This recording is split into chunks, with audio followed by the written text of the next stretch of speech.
Great. Hi, and welcome to another edition of Better Minneapolis. Today I'm here with Marion Greene, who is the current District 3 County Commissioner. She is running for re-election this November and is building a campaign based on, among other things, guidance of relief dollars for things like rental assistance, building a sustainable and resilient county in the face of climate change, and a focus on reducing disparity. So welcome. Thank you. Before we go into the details of all your work, I would love for you to kind of start from the beginning and hear where you're born for whatever reason. That's very important to people. They like to know if you're native to Minnesota. And then, how did you end up in politics and what sort of motivated you to get into politics? Well, thank you, and thanks for having me today. You're welcome. So where I was born, that's for me, it's a funny place to start because I never have lived there. My parents were in Connecticut visiting my mom's parents for summer vacation, and I was born in a small town in Connecticut. Oh, okay. On vacation, huh? Somewhat on vacation. I would actually call it family leave because my parents were in the Foreign Service. Okay. So I grew up outside the U.S. and they were just coming back to the States from 5 years of living in Iran. And then we did live in the States until I was 3, and then moved overseas and lived various places about 3 years each until I was 16, and then I came back to the States and finished high school here. Wow, I did not know that about you. So are you taking a particular interest in the war that we're in right now? I mean, yes. Mm-hmm. I am. So. Yeah. Okay, yeah, that would make sense. A whole other topic. Yeah, I started watching the series on Apple called Tehran simply because I was like, I'll see what this is about, seeing as we're at war with this country. So that's been kind of. Well, I know if my parents were here, they would have a lot to say about how similar they feel Iranian culture is to American culture, and that. There's just enormous opportunity for friendship and connection if we could just figure that out. So 16, did you start high school in Minnesota or someplace else? So for 9th grade, I was in Islamabad, Pakistan, and then 10th grade in outside Philadelphia in a farming community outside Philadelphia. And I was bound and determined basically to go to finish high school in the U.S. because I was nervous. It's a common plight among foreign service kids is that you're nervous about coming back to the States and how much will you fit in and how much will you be sort of out of it on cultural touchstones of your generation, that sort of thing. So I finished high school in the U.S. and then went to college actually also outside Philadelphia. So I was in that area for about 7 years. Okay. Yeah. And what brought you to Minnesota? I came to Minnesota. There were a number of stops between Philadelphia and Minnesota. I came here having finished my MBA at the University of Texas at Austin. And for somewhat coincidental reasons, the Pillsbury Company recruited at UT Austin. And I had come here over the years, probably about every 3 years or so, because my dad's sister lived and still lives in St. Paul. And so when Pillsbury was recruiting down at Texas, I remember they had a very hard time getting people to come from Texas up to Minnesota. The weather, it's always the weather. I can imagine. Whereas I sort of felt like, that weather looks like a relief. It's way too hot down here. And I remember they showed, I think it was a Chamber of Commerce video or something or other, and it featured the arts scene here and what the sort of culture of civic engagement that happens in Minnesota. And I remember thinking like, I remember all that from these experiences growing up. I think I could make a home there. So I came up here and worked for the Pillsbury Company and then General Mills for a while, and then shifted to the medical device industry where I was a little bit more at home because I was more compelled by the products, honestly. And then in my work in the medical device industry, they had seen on my resume pre-graduate school that I was interested in politics. And so they put me in a marketing role, but it had to do with public policy. And that was really a great job for me. I loved communicating about public policy and sort of making public policy, accessible, let's say.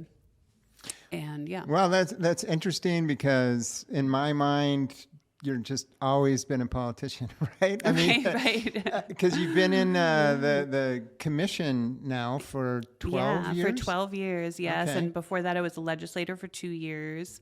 So, but I will say that when I was at St. Jude Medical in the medical device industry, I decided to run for the legislature, and my immediate supervisor said, "That's fine, but you need to run it by our vice president, and we'll see what she has to say."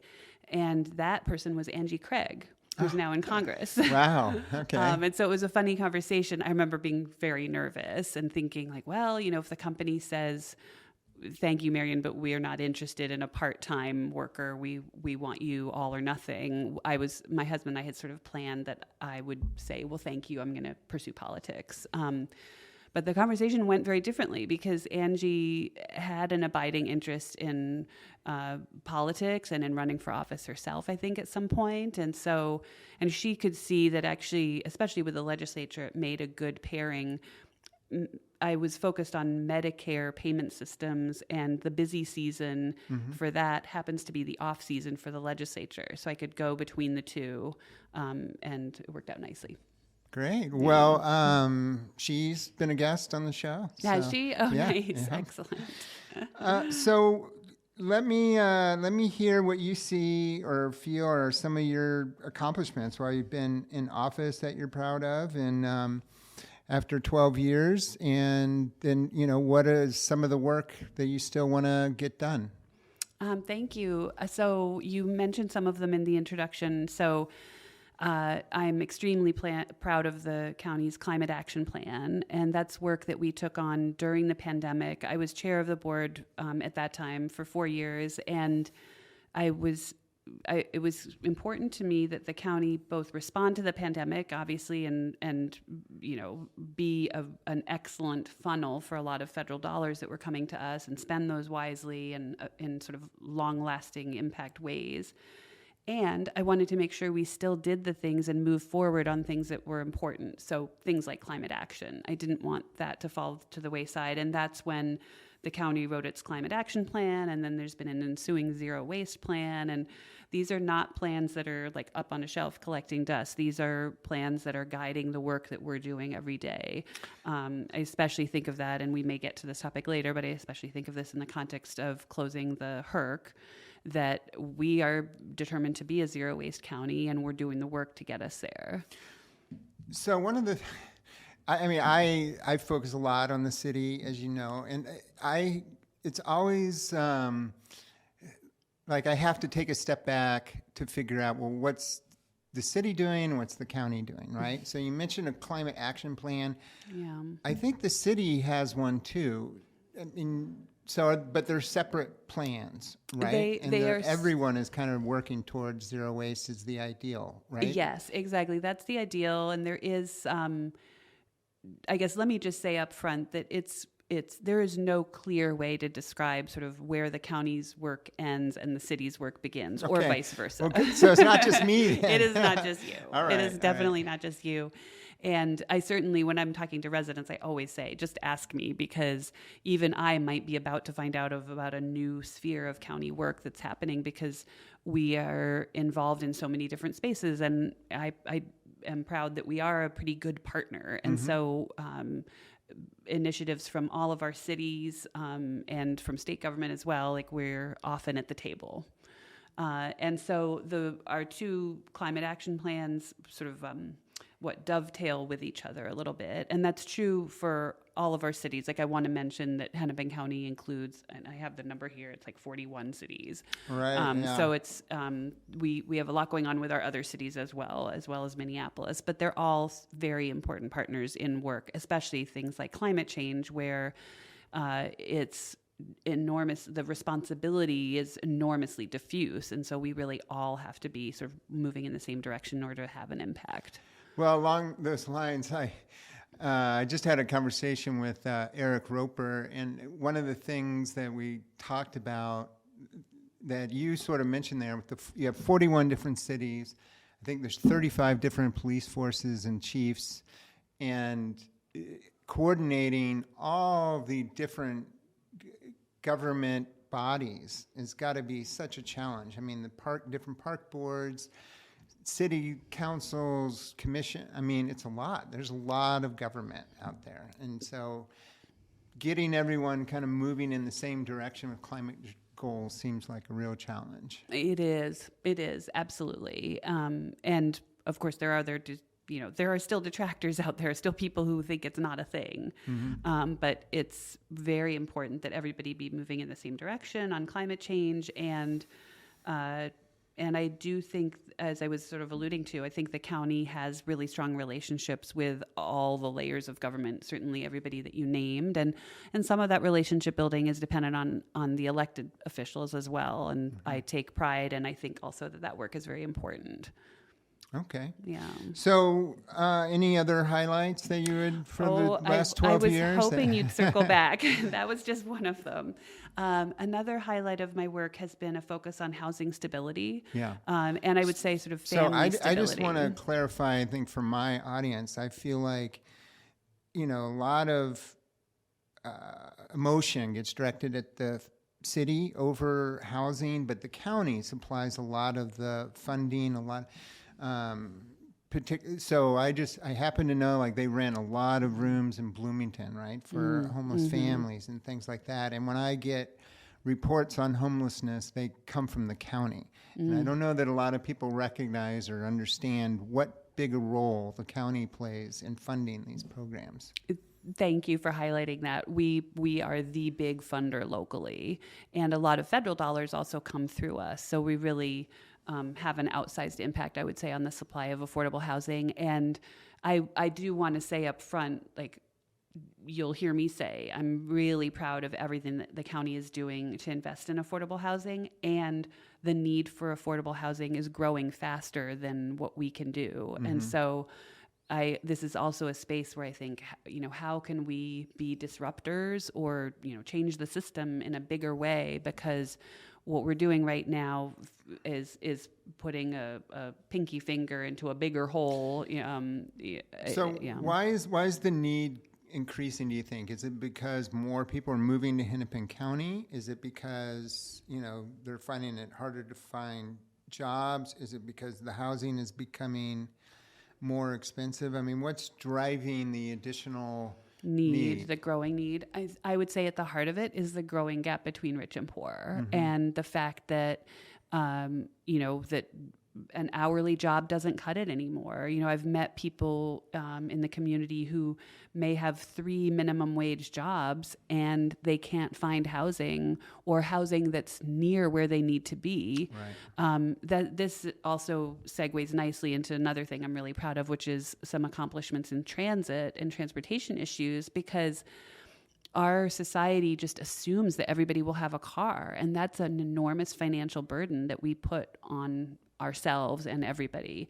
And also, by the way, of course, it has climate implications. And when you think of like diffuse sources of challenges, like everybody driving a car, that's a difficult issue to address, and one that we all have to take on. And we all have to be thinking, like, how can I walk and bike more, but how can I get into a bus or a light rail or a form of transit? Well, I will say one of the, I know this is not necessarily the county, it's more the Met Council, which is another body that figures into these conversations, right? Another government body, but the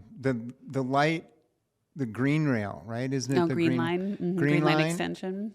I mean, that doesn't, that's not a good example of success for public transportation, I think. And I mean, I know I look at that and really wonder, can we count on government to supply these things? And one of the issues I see with that particular line is that when they started, before COVID, that downtown was this central hub and everyone came in and worked. Well, now the whole game has changed, and they're, halfway through building that. Oh no, it's almost done. Is it? Okay. Yeah. No, it will be there. It will be open for fare riding customers in 2027. Yeah, they're testing it now. Okay. Yeah. But I that's not to say I don't understand very well some of your frustrations, and I think there are a couple different issues at play. One of them is that just how we fund transit in Minnesota. And on that topic, I sort of feel like, you know what, it kind of is what it is. And that's one of the reasons that projects take sort of so long to get together and get off the ground is because historically of how we've funded transit and the increasing lack of support from the state. Another challenge has been for light rail in particular, that we do for a project of that scope. Every region in the United States is turning to the federal government for assistance and federal dollars. And those federal dollars come with certain, they come with requirements, but that's not what I want to get at. It's more, they come with expectations and scoring. And so, for example, a complaint that I heard recently about the Green Line extension, and that I've heard for the last 20 years about the Green Line extension. I'm not the only one talking about it. Surprise, surprise. You're not the only one. Is why doesn't it come down Hennepin Avenue and serve Uptown, where there are all these folks who are already using transit? Like, why isn't it coming to a dense area like that? Instead, it cuts through Kenwood and sort of parkland, not serving city residents, and then goes out to the suburbs. And the reason for that is because at the time when funding was being pursued, and that project was coming together, the federal government prioritized commuting into downtown from the suburbs. And so they weren't so compelled by ideas or routes that would include stopping at like existing major nodes. They wanted to sort of get out to the suburbs and bring people into downtown. Now, with a different administration, those priorities and measures, the measures by which the project is scored will change to reflect different priorities. But with something like light rail that's so, you're building that forever, this project will reflect the measures that were in place at that time. Now, that being said, I think the project has enormous value, even though I did wish it come down Hennepin Avenue. And I actually remember when I was running for the legislature, this was a topic, and I lived at the time, and still do, as a matter of fact, a block off Hennepin Avenue. And people would say, like, Marion, here in Uptown, I'm mad that the light rail isn't in my front yard. And then the folks tucked into the residential neighborhood were like, well, we're mad that it's in our backyard. Like, nobody felt happy. And yet we need a multimodal system of transit. We need systems that interact with each other. We need light rail, but we also need a strong bus system. I think the sort of ascendancy of bus rapid transit is great. Like, all of these systems layered onto each other and interacting with each other will help us become a place where you really don't need to own a car. And that's what I was mentioning sort of at the get-go, is how can we make it so that not everybody has to own a car? Yeah. What do you say the advantages of light rail over rapid bus transit would be? I mean, why not do rapid bus transit from Eden Prairie? Because then you can adjust your routes a little bit. Is it all because of how the federal dollars are assigned? No, there are big advantages to light rail compared to bus rapid transit for us, for us living here. The big one is that the economic development that's sparked by transit investment is off the charts for a light rail project and is almost nothing for a bus rapid transit project, because developers, investors, everybody knows that a light rail is going to be there then for the next umpteen years, whereas a bus route can change. And so, do I want to build my headquarters by that stop if the stop isn't going to be there 20 years from now? So that's one big reason. Okay. The other reason is just sort of I don't know, I guess a cultural thing, but I think this is actually probably true globally, not just in the US, which is that light rail attracts more riders. The number of riders who are on our light rail lines, even though we have relatively few lines compared to bus rapid transit now, and certainly than the more local bus system, but the number of riders on our light rail system is off the charts compared to those two. And so, if we're trying to sort of get people onto the system, light rail is the way to do it. But it's the cost that gives me pause. I mean, I lived in New York. I took the subway all the time. I loved it. But I feel like the subsidy that we have to give for each rider for light rail, I mean, I don't remember where it started. Wasn't it like 1 or 2 billion, and now it's 15 billion or something like that? I mean, the costs just have, I don't know that they'll ever have enough riders to kind of justify the cost at this point. Let me just say up front that the Green Line extension is going to come in, I think it's at or just under 3 billion, or no, it's I'm sorry, it's 2 point something. It's 2 point something. I thought it was more than that. So so that's all told. And then the Blue Line extension, which we still have ahead of us, that's coming in probably at about 3 billion. And when we talk about the subsidy per rider, I'll have that conversation, but then can we also have the conversation of the subsidy per driver on our highway system, or, parking, or local roads? Like, those are all ways in which we are subsidizing individuals who are traveling by certain modes. And I think we expect transit to pay for itself, but we don't expect a highway to pay for itself. And I think we should have that conversation. Yeah, I mean, there's gas taxes, right? But I mean, that's totally fair. I mean, you have to figure out how do you pay for any of this transportation. Yeah. Well, and that's maybe a good segue to one of my other accomplishments. Okay. And I don't want to make this sound like I accomplished it on my own, but it was a massive regional team effort. But the sales tax for transit that passed the legislature a couple sessions ago, that is Minnesota's first absolutely dedicated transit funding. Right. It's in the 7-county metro. It's 3/4 of a cent, and a fraction of it goes to counties to pay for roads and bridges and to help counties invest in active transportation and making their roads and bridges more ready for the addition of transit when it comes. But a big chunk of it is going to the Met Council to pay for the transit system. And I'm so excited about that, because I think that something that's really been a challenge for the Met Council historically has been, the necessity for them to have sort of a scarcity mindset, because they don't know if the legislature is going to give them appropriate funding each year, et cetera, et cetera. And now they can sort of count on a certain future and begin to look up and take a longer horizon. Right. And I'm so excited about that, because the county really sees transit as part of our vision for how we continue to make this a thriving region. And of course, the Met Council is such an important partner in that, and we want to sort of have them feeling empowered as well. So this is a question that I read about, I think, from an article by Cam Gordon that I had never considered.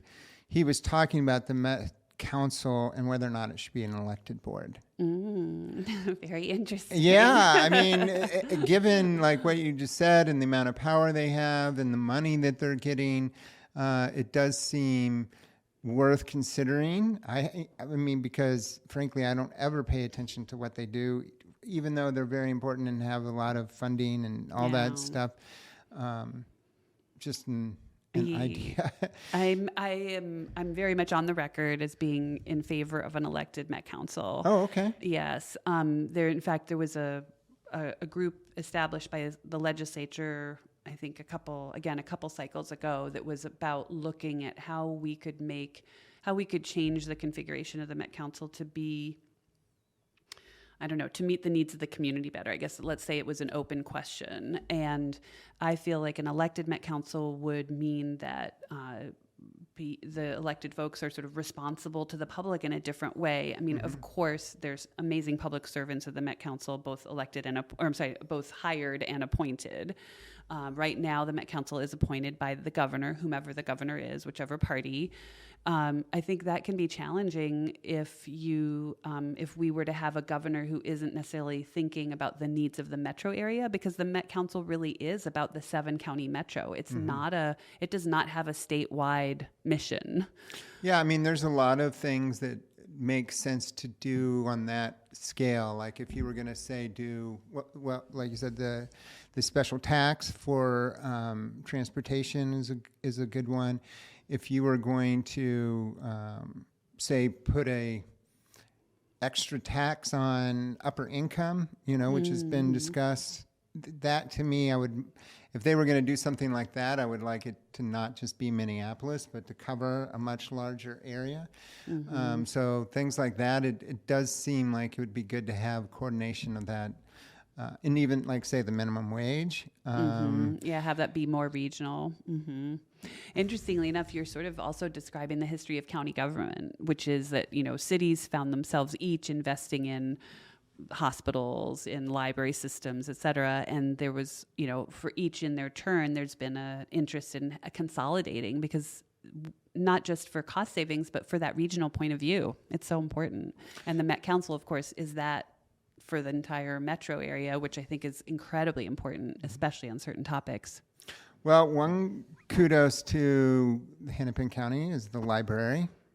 And, Thank you. And it's an interesting topic. I know.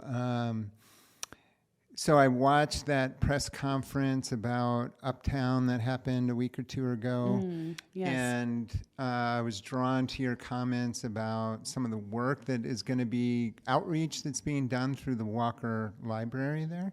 Yes. And it does seem like there's a real reimagining, or needs to be, about what a library is, right? Because all the, the shelves and shelves of books you may not need anymore, but then, I also still like going to them as a quiet place of focus, as opposed to like daycare and computers and toys. And so I feel like there's a lot of different maybe ideas of what the library should become, but I don't know if you can speak to what is going on at the Walker, at least, just narrowing the topic down. I know I was very broad there. No, and you identify something that the county is spending quite a bit of time talking about. Like, what is the objective of a library, and how do we best serve residents who come to the library for whatever service it is? And we don't feel that they are only a place now to get a book or a magazine, but they are sort of almost a community hub. Well, they're after-school programs. Yes, exactly. Tutoring programs. The library runs a really robust tutoring program across the county. And then, as you're alluding to, we set up a program in Uptown to do sort of it was a little bit of a response in the moment, let's say, to what's going on in Uptown, and a desire to connect people with county services, specifically human services and housing. And so once a week for the last month, I think there's somebody there today. It's Thursday. There's been a table where that's doing outreach, essentially, and connecting people with county services, whatever service it is. It's not just one, but they're obviously the county is. Yeah, I think that's great. I think that's a type of education, right? I think one of the problems that we see is there's lots of different social programs out there. People don't necessarily know how to access them, or they're intimidated to go to some type of county administration building, but the library is much more accessible. So it seems. And you've identified something that the county wrestles with as well. Like, how do we, we're a big organization. Oftentimes government isn't trusted. How do we get people to connect with our services in a way that feels human and feels appropriate to that person, as opposed to sort of like, oh, well, here's the one size fits all Band-Aid. And one of the ways that we're doing that is talking a little bit about the front door. Like, however you enter the county, we strive to sort of find out what's going on in your life and meet you where you're at with whatever needs you have. And some of that is about responding to you, because you know best what's going on in your life and what you might need. But that's a big assumption. Yeah. Well, and some of it is about things like say, for example, somebody might come to the county and need money, need income, let me take a different example, need housing. And what we learn in conversation with the person is that they actually don't need to have, they don't need housing dollars per se. What they need is a job. And then they can manage, housing, et cetera. And so really trying to ferret out, like, what is it that somebody needs, and how can we support them to sort of, I like saying that on one hand, the county really wants everybody to engage with us. We have services that we want to provide, and we are enthusiastic about that. And we'd love to put ourselves out of business. Like, we'd love to provide those services so effectively, and of course I want to say be funded enough, such that everybody is thriving. Like, that's of course the goal. So one of the things you mentioned in there was about how big the Hennepin County is. I think you have 6,000 people based in downtown, like the actual Hennepin County government. Yes, it's actually about 4,500. So our number of staff is between 9 and 10,000. And then downtown, we have about 4,500 people who are based downtown. And that doesn't mean that 4,500 people are at different desks downtown. Mm-hmm. But they're about half of those folks are working hybrid. Then of the remaining half, about 2/3 are working full-time downtown, and 1/3 are affiliated with downtown but working remotely. So that's you kind of answered my question, which was about what the work arrangements are, and is there any plans to change it to try and get people downtown more, because obviously the downtown is struggling. So I don't know what the future is for those employees. Well, so I guess for the first and foremost, the mission of the county is to provide services efficiently and effectively to county residents. And so with that in mind, even before the pandemic, we were going to a more diffuse model, let's say with hubs sprinkled around the county where people can access county services. So there was already a thinning, let's say, of the team downtown. That is still sort of our guiding principle, and what we've found is that we can provide much better service if we meet somebody in community where they are, rather than ask them to come downtown or to some other location where we are. Mm-hmm. And that's sort of the number one guidance. There also are employment considerations. It's a competitive job market. We want to retain our employees, and right now, between productivity and morale and being able to maintain sort of high retention of our great workers doing the work, we feel that the model that I described, which is sort of a mixture, essentially, depending on the role you play, mm-hmm. has been a good model and feels appropriate to what's going on. I do observe downtown that there are some businesses that are bringing more people back to their offices. And actually, I shouldn't say just downtown. I'm observing this in the private sector in general, that some companies are bringing more people into their headquarters as they wrestle with, how do you, there's that informal team building that happens when you're in person, or information sharing that happens, by the proverbial water cooler. Mm-hmm. How do we have that happen as well informally when people are remote? So I always say to people that this is a topic that we're sort of keeping an eye on right now. I've shared the statistics, and we'll continue to evaluate if that is the best thing going forward. But I will say right now we feel confident in the choices that we've made. Okay. Yeah. So I don't know if this is included in your 4,500 or not, but Hennepin County Healthcare, right? Yes. I read that they're now the number one employer downtown after, I know Target's bringing some people back, so maybe they're losing that spot. I don't know. Yeah. And just FYI, they are not included in the statistics I just shared. Okay. Yeah. Hennepin County Medical Center. Right. Yeah. Right. So mm-hmm. they're additional employees downtown, mm-hmm. and they're. Maybe you could give us an update on what's happening there with the funding. And, I guess I got a little worried when I saw there's this new CEO of Hennepin County Healthcare, Dr. John Cumming, because I think the one that was there wasn't there a particularly long time. So how would you describe the current direction of leadership at the hospital? And what's going to be the ongoing role, your role, as a commissioner in the hospital, and this is a big question, so we might need to break it down. Yeah, right? yeah, of course. And keep me, make sure I do So let's answer start all there. these things. What's going on with the leadership of the hospital before we get into the questions of funding?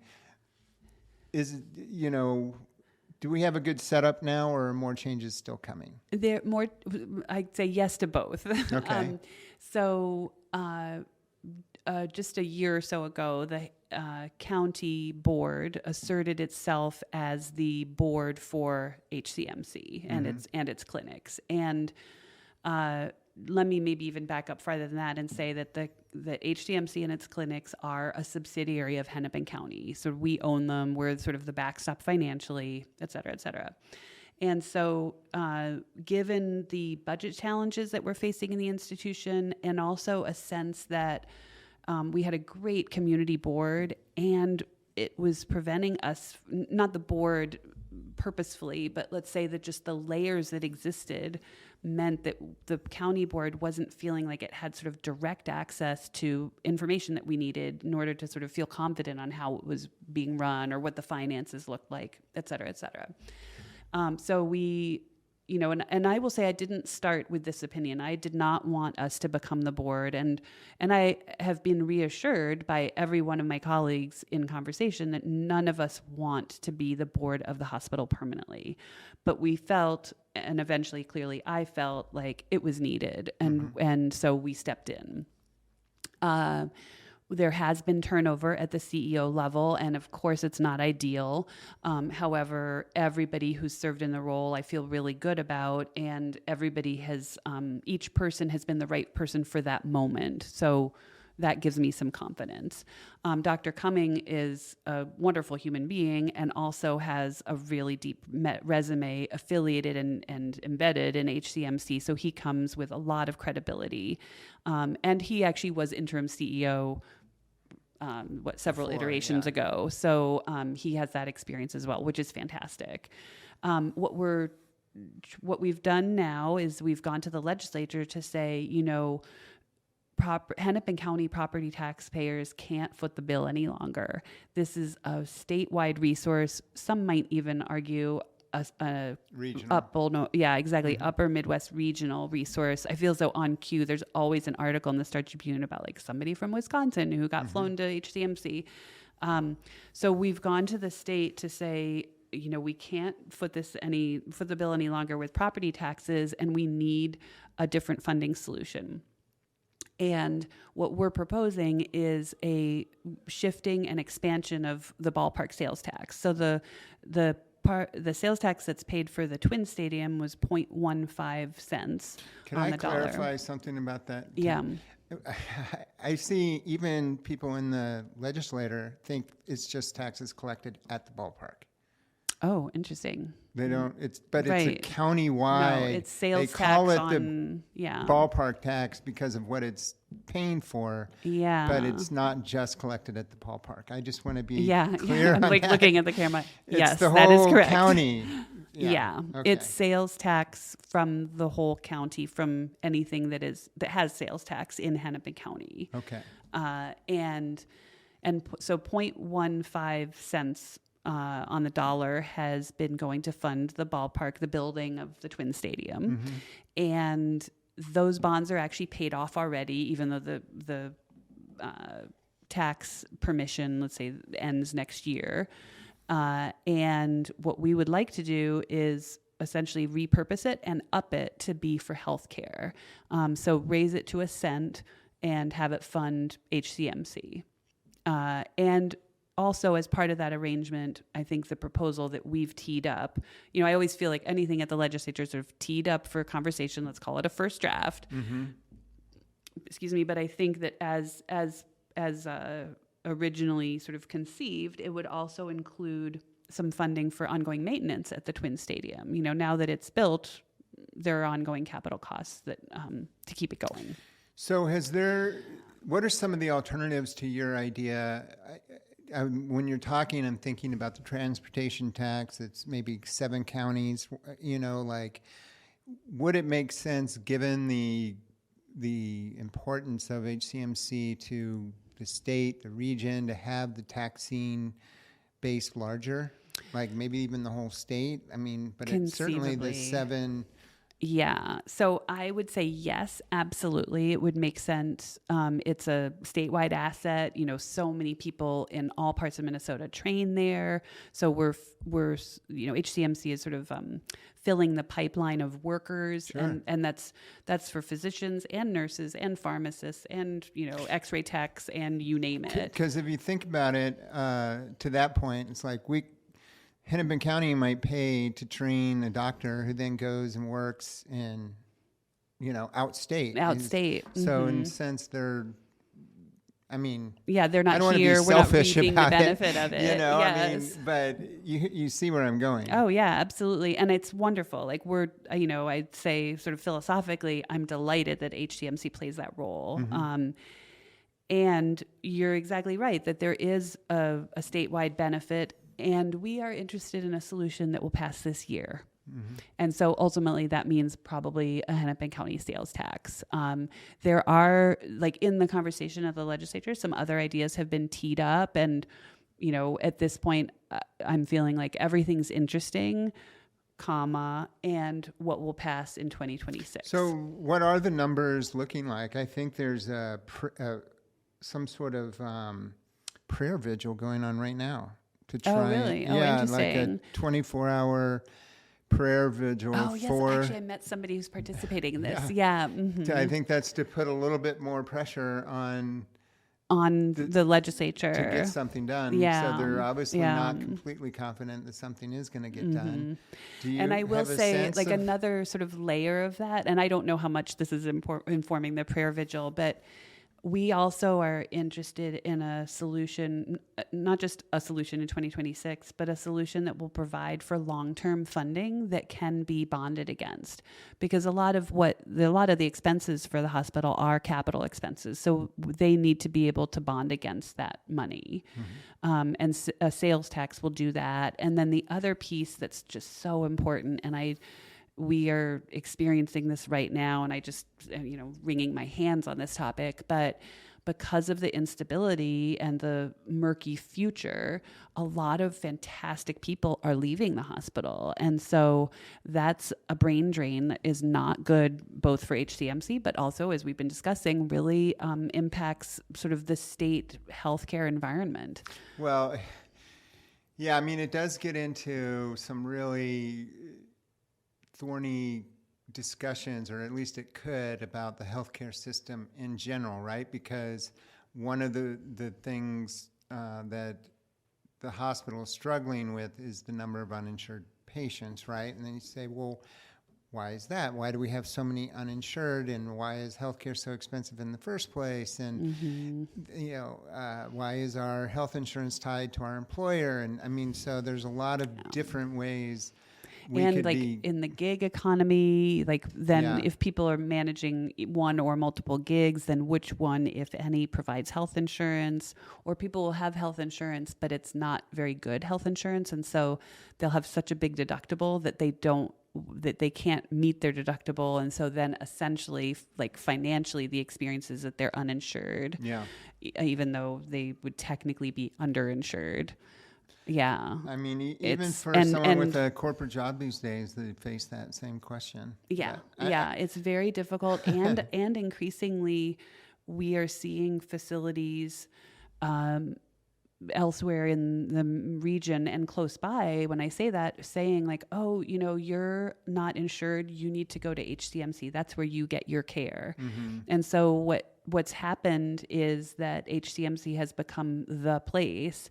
And of course, we want to fill that role, and we're committed to that work. Absolutely. Our idea is to improve the well-being of the community. And so whatever form that takes, but that is really expensive. And then if you layer on top of that the fact that it's like the level 1 trauma center, it has the poison center, the bariatric chamber, those are all reasons why more expensive patients come to HCMC. So even if you're fully insured, but you have a bigger, a more emergency type situation, you'll be flown to HCMC.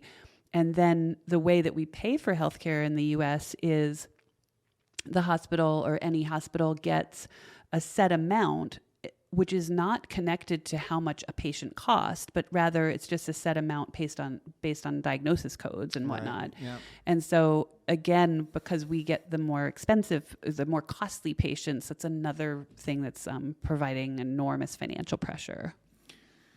So let me try and summarize all that, because this is a big topic. So first of all, you think that we have the leadership structure that's in place is kind of good enough for now, although it's not going to last forever. Maybe the commissioners don't want to be the forever administrators. We don't want to be the forever administrators, and actually we are... I'm trying to remember the exact cadence of things in the last week or two, but we have a timeline by which we want to pull ourselves out as the board and be on probably a revised version of what had existed in terms of governance of the hospital. Okay. And then the second part of that, the financing, is that there's many different ways you could maybe fund it, but you're thinking that the best chance is to extend what's called the ballpark tax, which is actually a Hennepin County-wide tax, from 0.15% to 1%. You think that can get passed? I think that, or some form of that, I hope will get passed. And I know that I think it's the House bill. I don't know. There are a couple different bills floating around, so maybe I don't want to misspeak, but I know that is in legislative language, and I think that's really interesting for us. And as I mentioned, it's not just sort of the dollars and cents, but it's also the things like the ability to borrow against, the ability to communicate to employees, like this money is, we have a more solid future. Please stay. Please continue. The dedicated funding creates a sense of stability. Yes. Yeah, exactly. Mm-hmm. So, and I was going to add, actually, sorry, about the sales tax, that about 20% of sales tax in Hennepin County is from folks who don't live in Hennepin County, who are doing business in Hennepin County, transacting, purchasing in Hennepin County. And so that's some way in which I've made myself feel better, is like, okay, well, there is some of this that is coming not from Hennepin County residents. And so in that way, it feels like there's a contribution that's a little bit larger than Hennepin County. Okay. So we touched on it briefly about the kind of the enormity of Hennepin County, and that there's 35 different police chiefs, and the Hennepin County attorney is going to have to figure out how to communicate with all of them. But there's also the Hennepin County Sheriff's Office, which is, I frankly, I don't know how big that is or how big the budget is of that. Could you give us a little overview? I think the Hennepin County total budget is $3.2 billion. That's correct. So it's a little bit bigger than the city, which I don't know if everyone's aware of that. And then I think, I'm going to get this number wrong, our city police force budget is somewhere like $220 million, possibly more. I'm not sure. Let's just say it's over $200 million. Yeah. So where is the Hennepin County sheriff fit into that? Because I know they run the jails, and I've seen some.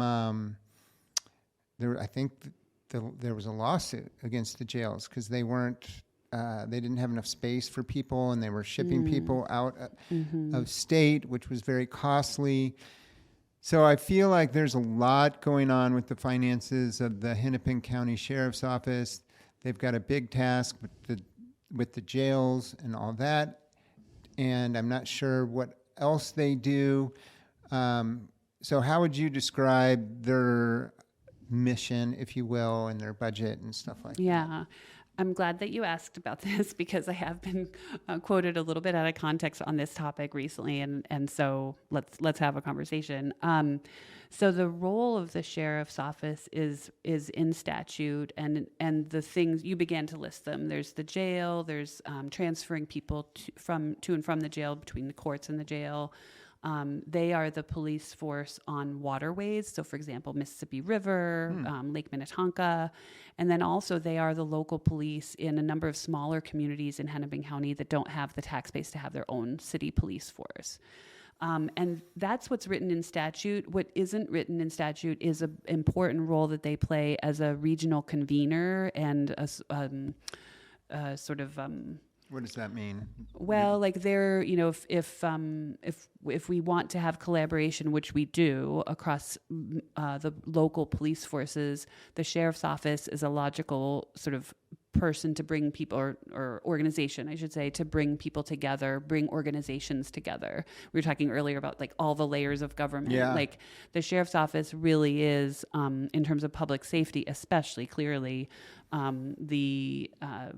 like can serve almost like the hub of a wheel a little bit. Although I do, in that context, I want to say the local police forces are incredibly important and are very grounded in what's going on in each of their communities. And so anyway, as I outlined, that some of that is, most of what I just described is in statute. Some of it is, sort of maybe around the red edges of what's in statute. What we were talking about recently at the county board was doing a true up of the sheriff's office budget for 2025, actually looking in the rearview mirror, which we do for all our departments at the beginning of the year. Sort of, the actuals never are quite exactly what the projected budget is. You always have to make them match. And the sheriff's office budget was about $15 million over. And what's the total budget? What is? Well, I was just sitting here thinking, oh my gosh, I didn't grab this number, and I don't want to guess. This same issue is kind of what has put Barnett's job in jeopardy, right? It's because a lot of people were upset that the MPD was $20 million, but like I said, I think that was 10% or so of the budget, right? Of the budget. So yeah, what is it? What percentage is it of the total? Here's the measure that I use when I'm evaluating everything on the budget, and this is not just the sheriff's office. Every part of the budget is that it's about $12 million is one property tax percentage point. So $15 million to me is getting into the range of approaching 2. It has grown over the last number of years. So it used to be 8. Anyway, too much detail. So I'm evaluating it in the context of what's the property tax bill going to be, and this felt high for a bump in the budget. Now that being said, they're doing important work, and I'm not here to interfere in that work, but I am here as we as a board look ahead to 2027 and consider all of the pressures that are going to be on our budget in 2027, specifically really the cuts coming from the federal government, which haven't fully hit yet. We're seeing grants get cut. We're seeing there have been efforts to claw back money, although those efforts have mostly died in lawsuit situations. But 2027 is when we will see the impact of federal cuts that are coming, and I guess that aren't an effort to like take back money that was already promised. They are now saying our budget is going to be a lot smaller, and so the big one is Medicaid. That's the massive cuts to Medicaid are going to be huge for Hennepin County, and so we are looking literally at every single program. And so, if I'm going to be looking at the $30,000 program that has been excellent, that provides let's say for example help seniors navigate being on the internet so that they're not manipulated by fraudsters and right. so on. Like if I'm going to look at that program, even how small it is, then I'm going to need to look at a $15 million overage. That's funny that you bring that particular topic up, because that was a question in the Hennepin, the debate I saw you at with. With the attorney, with the county attorney it was candidates. Like asking them how are they going to prevent elder fraud, and it wasn't something I would have even thought to ask like as part of that office. But I mean, it's good to hear. I mean, clearly Hennepin County is doing something about it. Right, exactly, and so. I just, I guess the sort of summary statement from me is every part of our budget needs to go through a fine tooth comb. And I know in that conversation, I cited the statute and the sort of 4 buckets of work. And one of my colleagues said, well, that section of statute actually opens with a phrase that's something like shall provide for public safety in Hennepin County. And I think that's how I ended up making the unfortunate statement, I don't support Hennepin County providing for public safety in Hennepin County, which is not what I meant. What I meant was, if you're suggesting that we provide all the beat cops, for example, there's no way we could do that. Hennepin County has just under, I think, 100 licensed deputies. The police force is summed up, city police force, transit, et cetera, comes to north of 1,500. So we would be multiplying our force by 15, which is a huge property tax burden. And also then we're leaving behind the sort of local institutional knowledge that local police forces have, which would just be crazy. So I'm going to attempt to summarize what I think your position is here is you're not saying, so you mentioned at the beginning there that they are providing sort of typical community safety for the smaller municipalities that don't have their own force. So you're not saying we should stop doing that? No, not at all. Okay. Yeah. It sounds like maybe where the misinterpretation is you just don't see them as being able to play a role similar to the Minneapolis police. Okay. It's very different. You don't see them on patrol in places that essentially can afford their own police force. That's correct. So now, that represents I do know no change, really. Is there a change that I'm proposing? Yeah. No, basically, Okay. I am not proposing change. Okay. That is, yeah, perfect.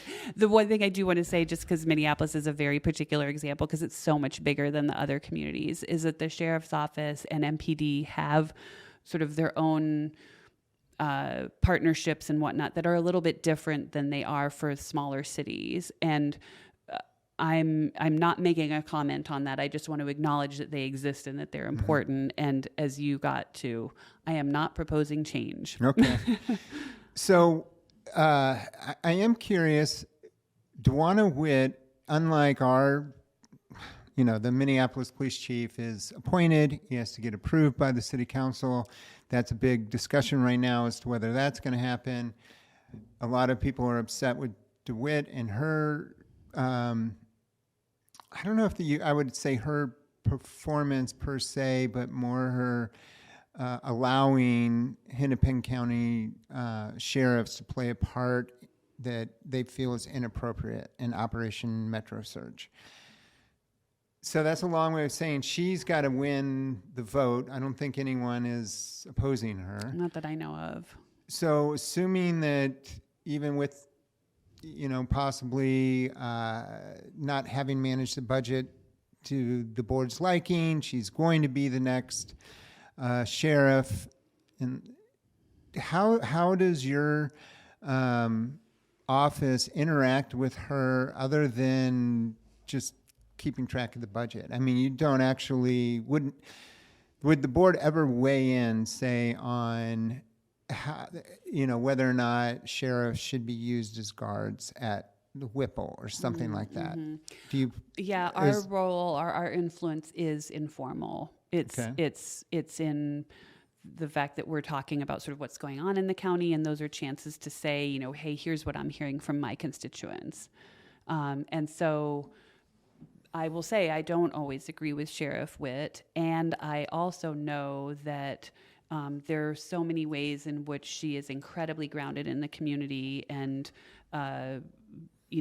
I think back to, I've been on the county board for 12 years. When I first joined the board, our sheriff was Sheriff Stanek. He and I headbutt a lot.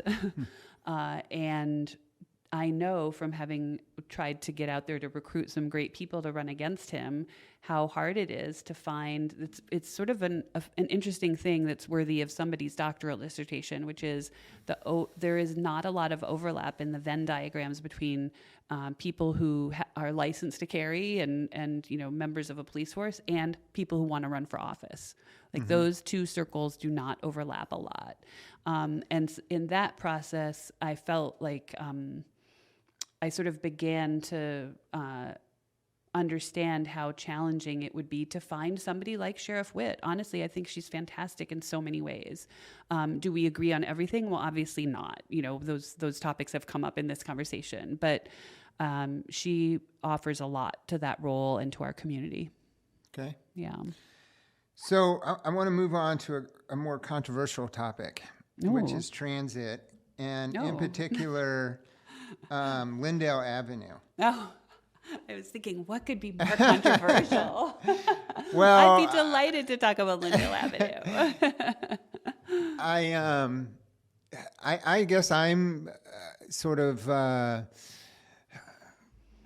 a bit shocked maybe at how passionate people get about these transit questions. We talked about the Green Line, and obviously that has upset a lot of people, but Lyndale Avenue is right in the heart of Minneapolis, and I think there's some very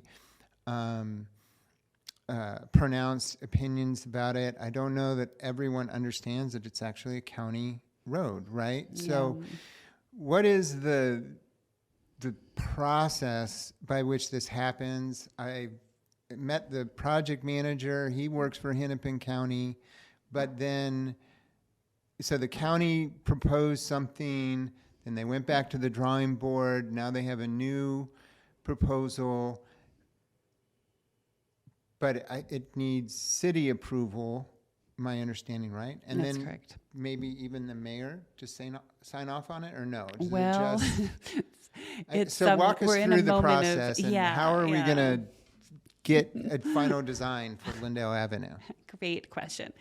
So Lyndale Avenue is a county road, and we have a process by which we are constantly evaluating all of our lane miles across Hennepin County and sort of seeing which ones are due for redoing or update or whatnot. And so Lyndale Avenue, not only is it sort of aging infrastructure that hasn't been sort of rebuilt in a very long time, but also the demands on it have really changed. So as you alluded to, it's become a road where there are lots of people living on both sides of it. It used to be, the reason that it's a county road and not a city road is it used to be the road to Richfield.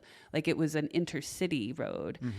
In Lyndale Avenue, especially in the space that we're discussing, which is between Franklin and Lake Street, is really a part of a neighborhood. And so it has different needs on it for it than it used to. So all of that adds up to... So it's become more mixed use, would you say? Because now it has a lot of businesses and also a lot of residents. Businesses, a lot of residents, a lot of pedestrianism. It didn't always have that. It used to be more of a okay, we're using Lyndale to get from point A to point B. Okay. But they're sort of thriving and growing neighborhoods on either side of Lyndale and increasing porousness between those two neighborhoods. So Lyndale Avenue, instead of being sort of a border on the edge of a neighborhood, is in a way the centerpiece of its own neighborhood.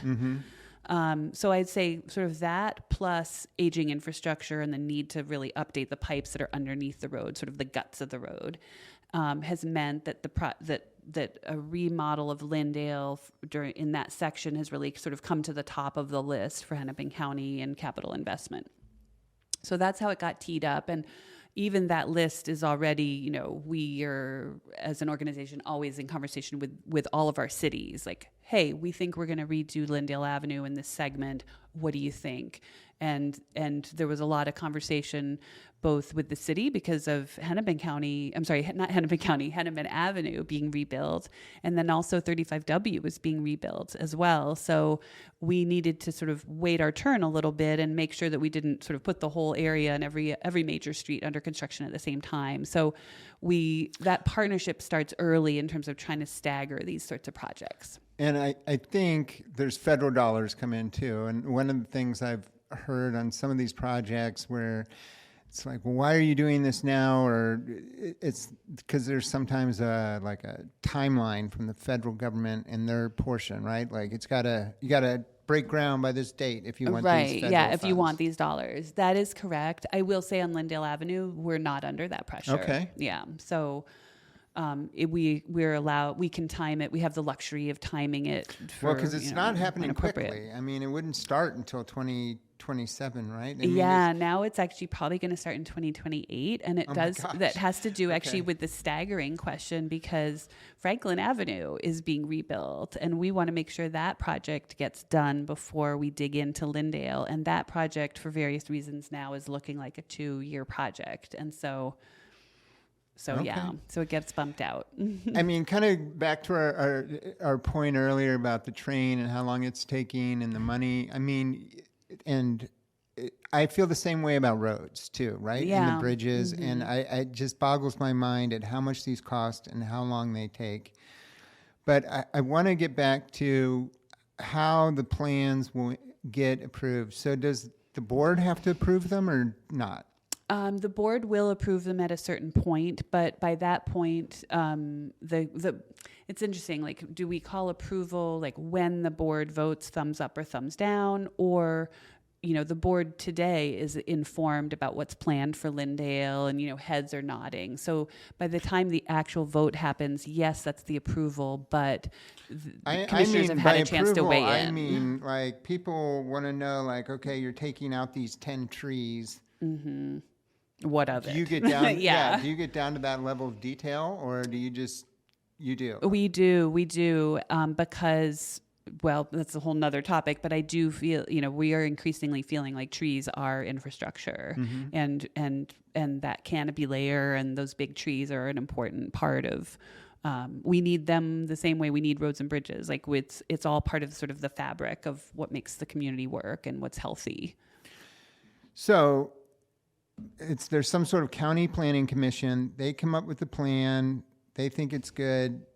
They got some community and that process, feedback. Yeah, exactly. I was going to say that process includes a lot of community input. Sort of, we tee up the fact that we want to rebuild Lyndale Avenue, and then we go on a sort of a gathering mission and just talk to as many community members as we can, people who use Lyndale Avenue in all different ways, and say, what do you want to see? What are the changes, improvements, or do you love it as is? But tell us your vision for Lyndale Avenue. Mm-hmm. And so they respond, and then the county, I'm glossing over a few things here, but let's just say then it's the not county. Smooth process. Let's just right, say that. Right. A lot of back and forth. And then the county will come up with a couple different designs that are different from each other at the same time. And the idea is that those designs will spark more conversation. And it's a chance again for the public to say, like, oh yeah, I told you that I wanted X, Y, and Z, but I see how those are incompatible with A, B, and C that I also asked for. So we develop multiple designs to sort of, again, feed the conversation and gather that input. And then that generates what we hope is sort of the final design, or let's say proposed final design. And in the case of Lyndale, and I think you were alluding to this in your funny description of sort of how it's unfolded, there was the proposed final design, and then we got clear communication from the community and from the city that did not meet their needs. And so we sort of took that input and went back and sort of re-looked at the existing input that we had gotten already, and came back with a design that's actually remarkably similar. The biggest change in this new final design is that pedestrians and bikers will not be using the same right of way. There'll be a separated bike path. But other than that, it's actually remarkably similar. And, for those who are counting, it actually has, I think, 1 or 2 more parking spots than the previous final design. Because the other thing that also happens in this process is that every time we look at it, it gets more and more engineered. And so to your question about the trees, like, increasingly we're able to say, like, oh yes, this tree is going to have to go out. This tree will stay, which I appreciate, because the greening is one of the things that was mentioned as something that people really like about Lyndale Avenue. All users like the trees on Lyndale Avenue. And so in the places where we do need to take trees out, I want to see us like now, even though the construction is going to start a couple years from now, how now can we start planting trees that we know won't have to be taken out? I think what I've heard is that they look at what happened on Hennepin, which not a county road, but it impacted a lot of businesses. They feel like they lost parking, and a lot of businesses are still struggling to come back. And they're worried that something similar is going to happen on Lindale. Yeah. I think one of the mistakes that happened with Hennepin is there wasn't really money set aside to help those businesses through a 2-year construction project. Do you know? And I still want to get to the bottom of how the final plan gets approved, but so 2 questions there. Will money be set aside to help businesses who are impacted by a long construction project? And then, what is the path from now on for getting the final plan approved? I think you've got to have the city council approve it, and then what, does it come back to Hennepin County, or what are the steps from here on? So I guess let me just say up front that I really feel how disruptive these projects are. I've lived a block off Hennepin Avenue for the last 25 years. And so the disruption that you just described, that's personal. And this is, besides, I don't know, the big human services issues of life and death, this is what keeps me up at night, because I think, how can we get this balance right? How can we, necessarily modernize the street and make it a street of today that serves today's purposes, that manages stormwater effectively, like nuts and bolts, things that have to happen, and not mess with what ain't broken in terms of the thriving, vital commercial corridor that Lindale is now. I guess I just want to say I see it, and that's super important. What was your next question? Will they set some, setting money aside. So, but I still want to get to what are the next steps in terms of approval? Yes. We won't lose that one. We will get there. Can people still give input to get changes if they want them, or, so what happens from now on? Yeah. On the money side, the ways that we can support small businesses are somewhat limited, however, we are trying to maximize the tools that we have. And I will say that this is something that our public works team and our economic development team are hearing from all the commissioners in all of our districts. We're feeling like there needs to be a stronger linkage between the projects that we do that are disruptive to communities and to businesses, and the ways that we are doing wonderful things to support small businesses and generate innovation and entrepreneurship. And so there is some better balance that can be found there, and we plan to find that better balance on Lindale Avenue. Okay. As to your question about the approvals, so it comes to the county board very much at the end of things, honestly. It'll come to the county board after it gets city approval and after the design is absolutely final. And really it comes to the county board when we're ready to spend the first dollar on it, because that's what we're doing, is essentially approving, start putting money down. So is it possible that the Minneapolis City Council could say, well, we want to approve this, but we think you can add a few more trees in here? I mean, do they have that ability to make tweaks even by what they got? It's not like a full up or down kind of thing? Yeah, so they will, in the first part, their approval is actually a nice to have, not a have to have. Okay. So honestly, we don't need the approval of the council. Now, that being said, the city in which any street is an incredibly important partner, and we want to have their approval. Sure. I don't say that so flippantly. We can just do our own thing if we need to. We really want their approval, and so. when we hear things like, imagine if a council member is like, oh, hey, I like this plan, but I want you to do X, Y, and Z. We will take that as direction and preference. And oftentimes really good ideas can emerge at that stage. So I don't want to say that a project can't change at that stage, but there are things that can't change, and so there will be, some balance there, grounded, I suppose, in this reality that we don't actually need their approval. But again, I want to approach that gingerly, because we really like to have everybody's head nodding. That's how we like to do business. Okay. You mentioned the mayor and whether or not the mayor has approval, and I think that's a really topical question right now. I have just recently heard that the mayor is actually asserting that for road design, the council no longer needs to approve designs, and that the mayor's office will provide those approvals.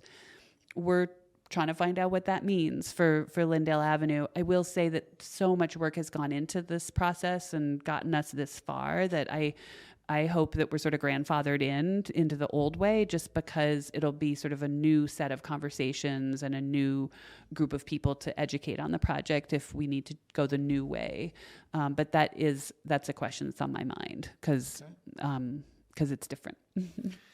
So changes could still happen, it sounds like, especially if no one from the city, whether the city council or the mayor, has fully weighed in, and dollars aren't going to be put towards it until 2027, right? Mm-hmm. So more to come, I guess. More to come. Yeah, exactly. More to come. As somebody said to me, another elected official was like, oh, Marion, Lindale Avenue is coming to a head during an election year. Lucky you. And I chuckled, and I thought, well, this is, I love this work, and these issues are complicated and require balance, and also require sticking around for a few years. So this next question, I'm going to kind of combine two questions, because in my mind they're sort of the same. So you mentioned federal funding being cut for the county, and I believe the big program to get hit is SNAP, right? Mm-hmm. So where we've started to see it already, yeah. Yeah, mm-hmm. And one of the things we talked about at that debate was, what is the county doing for guaranteed basic income? Yes. And I thought the city had a pilot that I believe is ended, that was funded with TARP dollars. And I'm just curious, does the county have a program going? And is there any way that some type of guaranteed basic income could spring up that might prevent the damage from cuts to SNAP? Mm-hmm. So does that make sense, that question there? I think so. So yes, the county has had a pilot. It started in 2022, and it's actually concluded. But it had about 174 families in it, and went on for, I think it was 18 months. 15 monthly directed payments. And I will say that at the beginning, and this was by design, 89% of the families, and we called it the Raise the Baseline pilot, 89% of the families involved were Black, Indigenous, or people of color. And the idea was to accomplish what I think many pilots are trying to, to study, which is, if you give people agency over their income, and it's a basic income, this is not sort of, extra. How much was it a month that you? It depended. It depends on the person. Level of yeah, income. Okay. Exactly. But if you give people agency, does it enable them to make decisions that are good for their families or hinder their families in some way? And the results of our pilot confirmed what I would have expected, and what I think is emerging from pilots across the nation. St. Paul also had a big pilot, which is that giving people income and not having that income not come with so many strings attached about what it can be spent on enables the use of the money to go farther for a family. So a family can decide to spend the money up front on a bigger expense that will then sustain them over the long term. Like, for example, getting a car repaired that then is a lifeblood. We've just been talking about the transit system, but a car is, many families need cars to get to school, to get to work, to get multiple family members to school and work. So that's just one example of how it demonstrated that sense of agency was really good. Another thing that was an element of our pilot was that there were optional parts of the pilot where families could participate in some career coaching if they wanted, and also some financial management and house ownership counseling. Okay. And another takeaway from the pilot was that by giving folks agency over their income and giving them tools that they identified that they wanted on like home ownership or other items, it gave people a sense of, or it nurtured people's sense of ownership of their own destiny. Mm-hmm. And that also had power and was really good for people, and also had an effect that lasted past the pilot. So it wasn't just about the dollars and cents of how do I decide to spend however much money I have, but also how I think about my money in the future, and the sense that I do want to set aside a savings account for item X, Y, or Z, or education, or so that my child can participate in a theater program that they're passionate about, or whatever. Yeah. So it had this really interesting and I think very powerful effect that was separate from the dollars and cents of it. I will add to that I've, in my own life, am boggled by the financial choices, right? So I can totally see how training, because my wife and I all the time are like, well, I don't know if we're overpaying for home insurance or car insurance, or should we have insurance for this or that? What kind of account, for a savings account do we need versus long-term care? Yeah, like where should we be saving money for college education? I mean, there are so many financial decisions that we are making that we've had zero training on, right? And so, Medicare, you're in the Medicare Advantage space. Well, what plan to pick? Because that could have serious consequences if, your parent doesn't have your drugs covered, or their doctor, or whatever. I mean, it just goes on and on and on. And so I can see how giving people some training on any of that basic stuff, because it's not taught in school. Oh my goodness, no. I know with my stepdaughters, we always talk about like quote unquote adulting. Yeah. And they're now in their mid 30s, but I know when they were in their 20s, and one of my stepdaughters especially was like really resisting, like I don't want to say resisting adulting. She was totally stepping up and doing it, but we would talk about some of the joylessness of it, let's say. Yes. Spending the day going through your tax options or your insurance options, it's not fun. Yeah. And I said to her, I remembered having these funny conversations where I was like, just so that it's not like suddenly it becomes fun. Like, this is sort of part of the math of life, Yeah. Life requires this. But the other part of that I was going to say is that I don't know that 15 months, in my mind, is even enough as a pilot, right? Like, oh, interesting. Yeah. Because even thinking, and it's going to help with the car repair, with the groceries, stuff like that. But building that base so you can be thinking like, okay, I'm going to start putting some of this money set aside so that, I can handle an emergency car repair on my own, or go to trade school, or what, I mean, it's hard to think 4 years ahead when you're still struggling like on a monthly basis. Yeah. And if you know that that money is ending after 15 months, I would just say... it still feels very temporary if you think of like the, life and ahead. I'm sure it wasn't enough to be life-changing. It was probably somewhere between $500 and $1,000, right? Well, that's why I think this mindset piece is so interesting, because you're right, that is a short amount of time, as we think about like how we look, how you hope that people can look ahead and plan and make decisions that are in their best interest rather than reactive. And gosh, I love the idea of doing a really long one. That, So what is the that sounds plan? You've done the amazing. pilot. You've looked at the data. Is there any hope that it comes back up, or is it just sort of a non-starter at this point? Well, right now, because of the duress that we're under, honestly, I feel like that data is I'm glad we have it in hand. It will inform, our decisions now and going forward.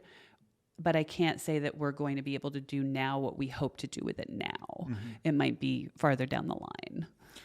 But I will say, these pilots have been done, we just alluded to in the area, 3 in the metro area that I'm aware of. I know we're part of a national coalition that is focused on this sort of thinking. And there are so many pilots across the country. And so it's adding to a body of knowledge, and a meta-analysis, I think, would show very consistent results across all these pilots. And I would argue really holds some rich territory to be covered by the federal government specifically in how we support families who are going through hardship. Yeah. Yeah.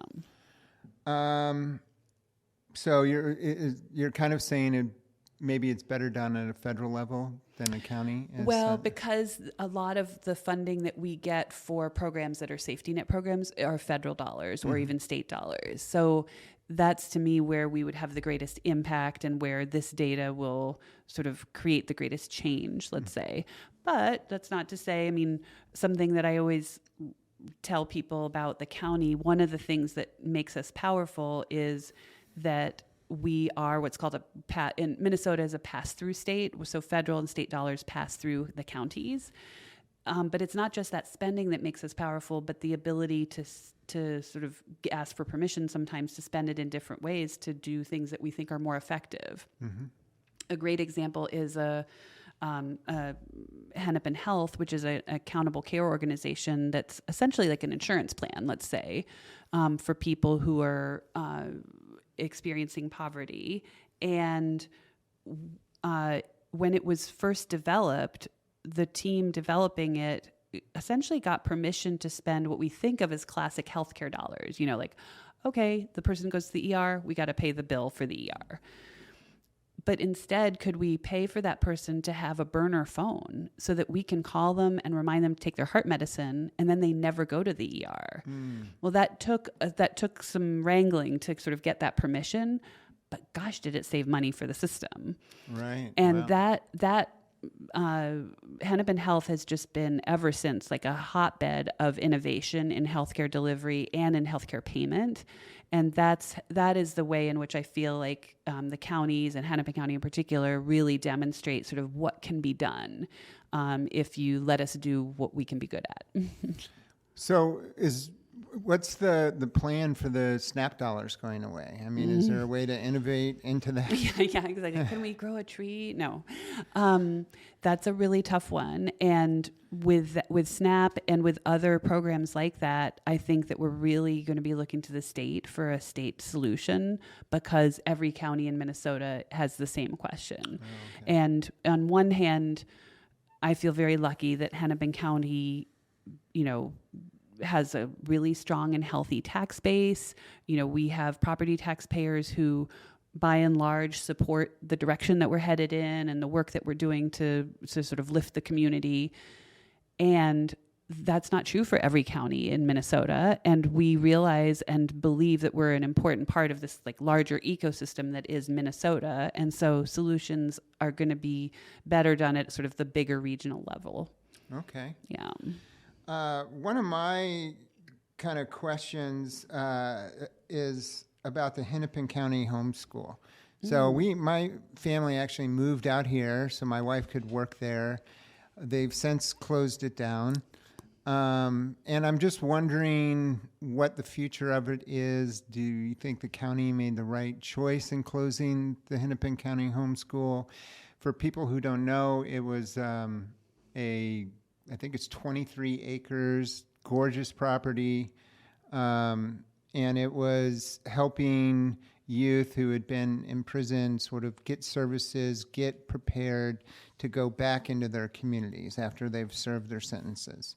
At least when she worked there, that was its role. Mm-hmm. And I think the trend with how to treat youth offenders has been more to not have centralized facilities like that, but instead to put them into community programs in their neighborhoods. And, you know, some people are critical of that maybe those kids then don't get the same level of care and supervision and whatnot that they would have gotten at the home school. So that's a long-winded introduction to being very curious what's happening with that property. And I've seen, since it's closed, that at times, I mentioned this earlier, kids have had to be like shipped to other states that have facilities and stuff. Is there any hope of that the homeschool will come back? And if it doesn't come back, what's the future for the homeschool? Thank you so much for asking, and I do hope that your wife has found good and interesting employment using her skills somewhere else, and I would love to grab coffee with her.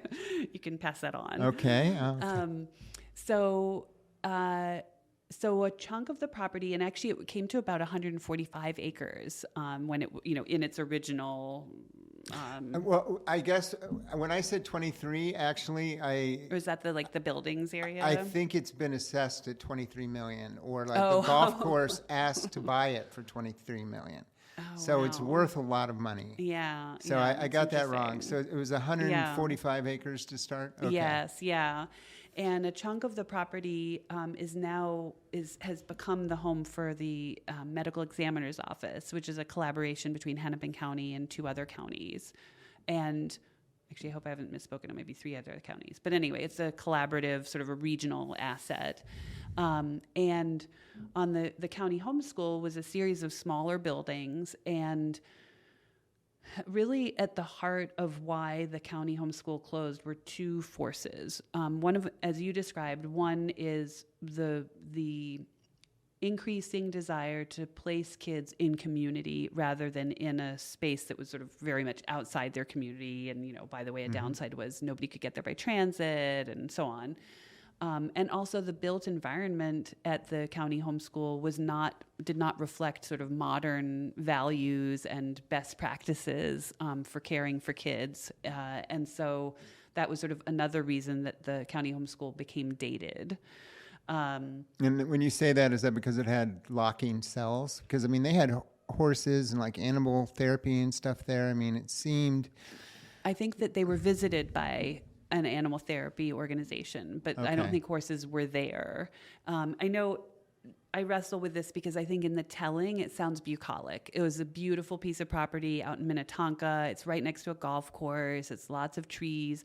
The day I toured it, it was sunny and gorgeous, and you felt like, oh my goodness, how could this not be good for kids? And yet the buildings had a lot of, hallways and channels that were reflected the old way of building for kids who are in need of support. By contrast, when we came out, my wife was working at the Tombs in New York, right? So it's interesting. Oh my goodness. The difference between that facility and what was happening at Hennepin County Homeschool, pretty stark, even though it wasn't necessarily perfect. Right. In that it sounds so much better than that. For starters, a place called the Tombs. Right. Ugh. Yeah. So I was going to mention also just cinder block, a lot of painted cinder block. And then the last piece was just that there were fewer and fewer kids there because the practice is to put people in spaces in the community. And so that was sort of the other thing, was that towards the end, it was a number of empty buildings. Right. Now, that does not mean that there isn't a need for some sort of setting of that sort, and that's the challenge. And I think you sort of named it when you said and now we read about people who are going out of state. I think that there has been in the past, I don't think it's sort of alive right now, but there's been an initiative to do something more regional that's for Minnesota or kids from Minnesota, and we're talking the toughest, kids who have been through untold trauma and whose families like cannot cope with the needs of these children. We need some different solution for that, and I feel every time I read about a child who's being sent out of state, because that is not what we want. But the homeschool was also not the answer. And I know there is a sort of a persistent, I don't know, Terry, if this is a part of I'd be very interested in your wife's take. I feel like there's a lot of conversation, especially in Southwest Minneapolis, about, the fact that, like, well, we closed the homeschool and then car thefts went up. And there is not a linear relationship between those two. There is such a difference both in the numbers. Like, we're at the homeschool, there would be like 2 people there, 2 children there. Like, that is not, explaining right. crime issues in Southwest Minneapolis. But also it was increasingly incredibly dated and just not the treatment that we want to give our kids, or kids who need the most support and help. Well, I guess the question there would be then, is the community system that's replaced it, is that giving kids what they need? Because, one of the things that she talked about that she saw a lot is that the kids who went through the homeschool was like the first time they got real medical care. It was the first time they really got any mental health care. A lot of them, like, getting the 3 meals was a huge deal. So it obviously it had its faults, and as you mentioned, like, not being able to, say their parents to come out and see them and their community members. But, when kids left there and then went back into their community, then they also kind of would fall back into the same patterns, right? So I'm not saying it's an easy, like, all of a sudden you open the homeschool and all, juvenile crime ends or stuff like that. But it just, I don't feel like I hear enough about what replaced it to know, like, was it successful? Yeah. Like, if the goal was to, have outcomes improved would be the bottom. Well, so let me talk a little bit more about some other ways that the county is serving kids. Sure. And I think that it gets a little bit of what you described. Like, so are we getting better outcomes? I would say the answer is yes. And as you're saying, like, well, anyway, just to go on. So one of the things that the county is working really hard to do is be more integrated in the way that we provide service, and so reach families who are in crisis way earlier on, so that it doesn't get to a point of needing to send a child away. But in fact, we're so that's, I described a little bit earlier on, like, this notion of the front door and then interacting with somebody to sort of see what it is that they really need. We try to sort of provide sort of a surrounding of care to a family that we think is in crisis, or who expresses, that they're in crisis, because it's so much easier and better for the family if we support them at that stage of things than if we provide that sort of emergency care later. So that's a piece that's really changed philosophically in how the county is approaching and working with families. And then another piece I want to mention is some other resources that are fantastic. So things like the Youth Stabilization Center, which is a quite new facility that's on the southern end of downtown Minneapolis. It's one sort of part of the building at 1800 Chicago Avenue, and that is for kids who are experiencing a mental health crisis and who need, sort of the wraparound supports that are offered in a setting like that. And it's such a therapeutic space, and like every decision has been made reflecting sort of today's modern best practices standards about their care. Well, what I would love is maybe you could get my wife a tour and she could see that. Oh, that would be, I'd love that. Because I think that was, did you mention that facility in the that press conference on Uptown? I feel like it might have, I've heard something. You've heard something about it? Yeah, so. Oh, that's great. But that's helping to divert them from entering the criminal justice system, right? Yes, It's the yeah, preventative part of exactly. it before you end up in the emergency part. Yeah, yeah. Okay. I would love to tour it with your wife because, for starters, I'd love for her to see it. It's amazing. But I mean, as somebody who's an expert in this field, I'd be really interested in her commentary. Yeah, let's set that up. The other piece I was going to say about philosophically, like in community or not in community, and I'm very compelled, of course, by the things that she said. That it sounds like she shared with you about like the 3 meals a day, and the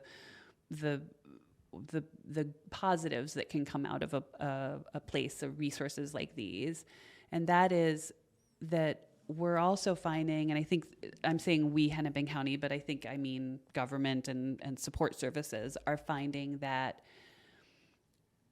while we can help somebody achieve better mental health or whatnot in what I will call an isolated setting or a setting separate from their community, the real payoff is when that strength and that well-being lasts when they are in their community. Yeah. And the best way to help them achieve that is by providing the services in their community, maybe even including their loved ones around them in some of the services, so that everybody's sort of on board with what the goals are for this person.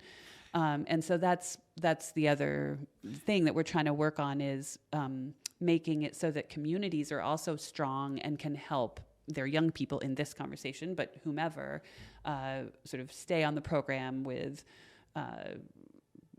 improving their own lives.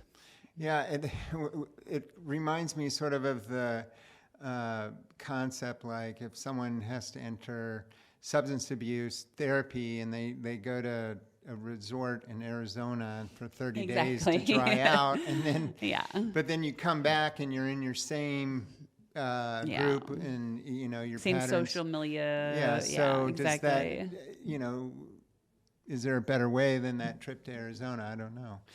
But I want to thank you so much for spending so much time with me. Absolutely. And we've really dug into a lot of great topics. Before we go, I want to make sure if there's any topics we didn't cover that you wanted to make sure people heard from you on. Oh, thank you. I think, I guess, let me thank you for this far-ranging conversation. I really appreciate it. It's fun to get to talk about some of these exciting things. It was hard to answer your first question, which was, what are the things that you're the most proud of? Because that narrows it down to a small list. And I feel like I got to hit the highlights of, the sales tax on transit being part of that, talking about the climate action plan, thinking about how we build out a regional and integrated and multimodal transit system. I also wanted to talk about housing and the increase in the county's dollars in housing, and also increase in sort of innovative models of housing to really help folks achieve housing stability and support residents in that endeavor.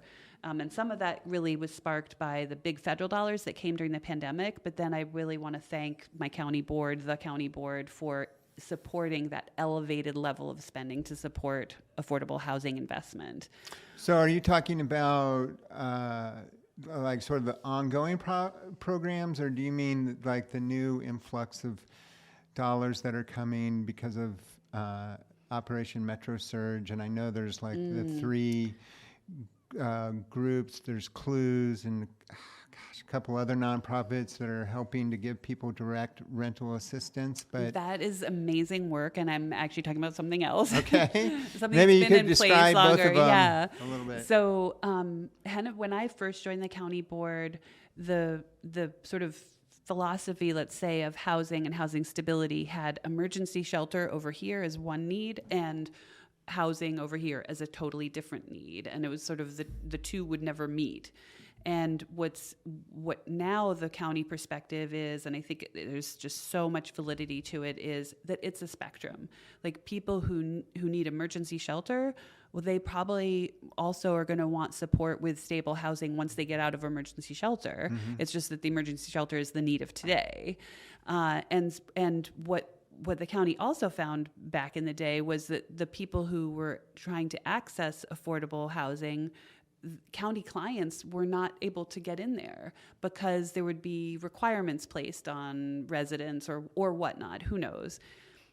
The way we're investing now is we're thinking of the housing spectrum. So there's emergency shelter, but there's also short-term housing or housing that comes with a social worker who's also on the premises who can help in ways X, Y, or Z, all the way up to subsidized affordable housing that is just a subsidy.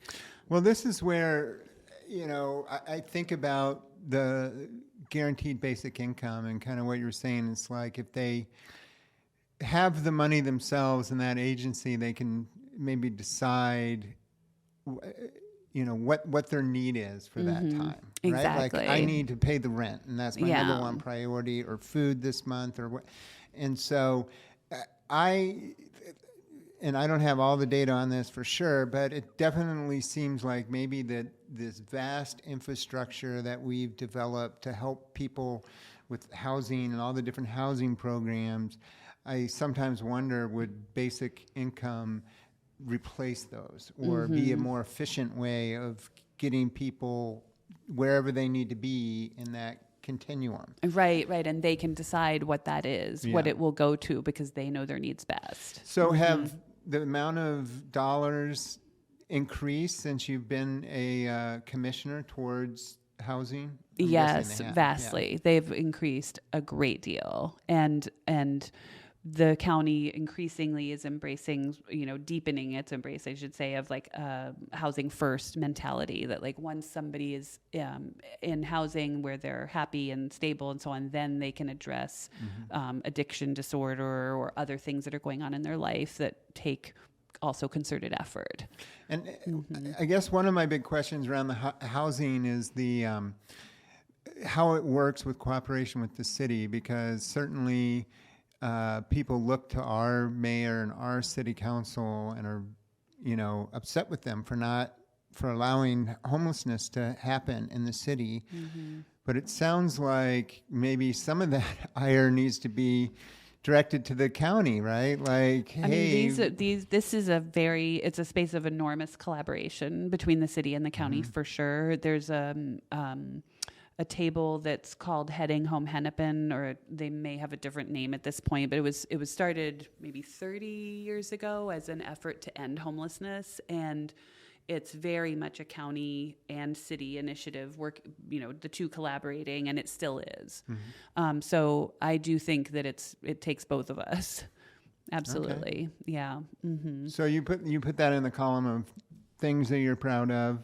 I'd put the increased spending in the column of things that we're proud of, and I will also say that with all of the innovation and how we're doing that work and building smaller shelters that are more tailored to sort of smaller communities and et cetera, there's just so many changes and improvements. It's fantastic, and it is not enough. With the increasing gap between rich and poor, and also just the increasing lack of affordability of everything, our wages, nobody's wage is going as far as it used to. It still feels as if we're sort of pouring effort and resources into a bucket, not as quickly as those effort and resources are leaving the bucket. And that is not me promoting that it's that it's wasted money. It's definitely not wasted money. But this is where I think we have to figure out a different way as a country. Yeah. Well, unfortunately, I don't think we're going to get any federal money to help us figure that out.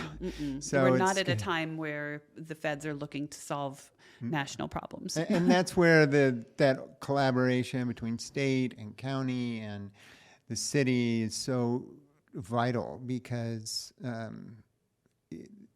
we need to figure out how to do it efficiently and not both all these different groups spending money on the same problem, right? That overlap. Yeah. I'm going to close with something that I'm just coming up with this on the moment, but let's have it. But it's very it is a topic we have not discussed, but I want to encourage all of your listeners to sign up to be election judges. Oh, okay.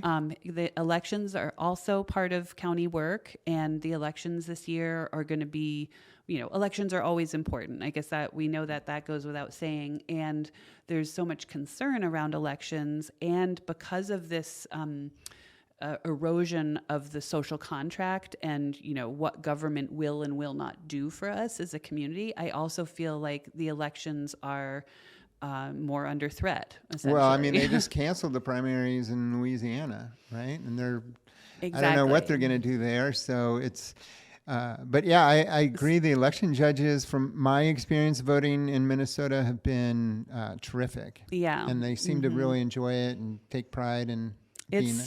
Having served as an election judge, it is so exhilarating, and you feel so proud, and you feel so, your commitment to the system is renewed by the process. And my hope is that the elections offices across our region and state have more volunteers than they know what to do with.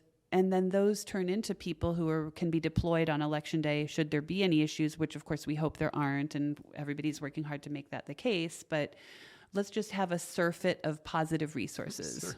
It's a good word. I like it. It's a good Scrabble word. And to be clear, what is the election schedule for you? I think it's different than the state. Right? No, it's the same, actually. Yeah. So I'm on the ballot. We haven't as a candidate, I haven't had a chance yet. Candidate filing is not open yet, but candidate filing will be in May. And then assuming that there are more than 2 candidates who file for my seat, for the seat, it's not my seat, and assuming that there are more than 2 candidates, we will go straight to a primary, and that'll be in August when other primaries are happening for the legislature or the U.S. Senate or governor or whatever else. But the Hennepin County Attorney is different, right? They're like June 13th. They have their June own. 13th. So I was glossing over that because it's not technically part of the election system. That is part of the endorsing process. So if you're seeking the DFL endorsement, which I am, right, then yes, a important deadline for me is June 13th, which is the county DFL convention. Okay. Yeah. And that's what I meant. That is separate from. Yeah. Okay. And that's separate. Yeah. So that's Saturday, June 13th in St. Louis Park. And then, as I mentioned, before that is candidate filing. That's an oddity that I cannot explain. And then there'll be the primary in August, and then the general in November. So you could commit to dropping out if you don't get the endorsement, but you're going to end up on the ballot anyway because you've already had to file. Exactly. Mm-hmm. Yeah. Okay. So. Well, thank you so much for coming. Thank you. Really nice to chat and connect on important things. And I'm sure we'll connect again before the election for sure. So excellent. I look forward to it. All right. Bye.